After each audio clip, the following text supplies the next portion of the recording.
Okey, Assalamualaikum. Cara kita nak padam memori yang dah penuh untuk kita nak bagi WhatsApp dekat kawan pun tak boleh. Maksudnya terlalu berat kan. Mula-mula korang pergi ke WhatsApp korang ni, nampak tak titik 3? Korang pergi ke setting. Pergi ke setting, nampak tak storage and data? Pergi tekan kat situ. Nampak Kak Ita pun berat juga ni.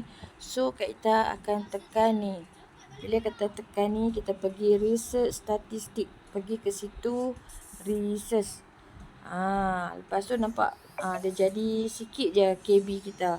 Lepas tu kalau nampak macam ni lagi, kita boleh research lagi. Nampak tak? Sampai dia jadi 0 KB. Okey. Lepas macam tu patah balik, pergi ke ni, nampak, tengok storage kita. Kita pun penuh juga Kita pun penuh juga.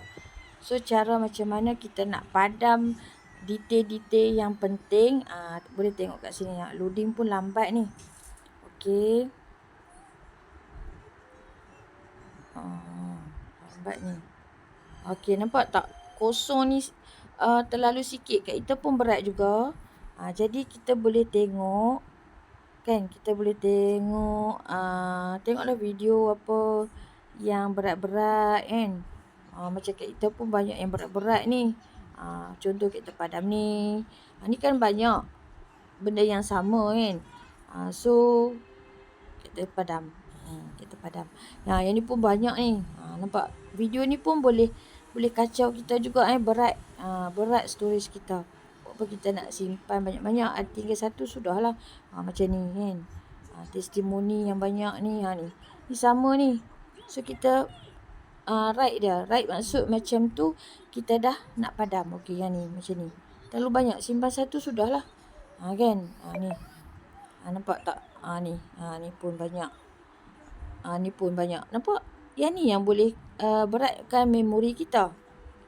Kita buat macam ni, nampak ni. Ni pun berat. Ni dah ada dah. Apa kita nak buat banyak-banyak kan? Kadang kita tak sedar. Kadang kita post dekat kawan kita ke apa semua kan. Jadi berat. Nampak? Okey. Buat macam tu saja. Lepas tu pergi dekat padam ni. So delete. Kalau macam video ni, dia maybe dia boleh ringan sikit lah. So hanya buat macam tu saja. Jadi kita harap korang boleh buat lah. Selamat mencuba.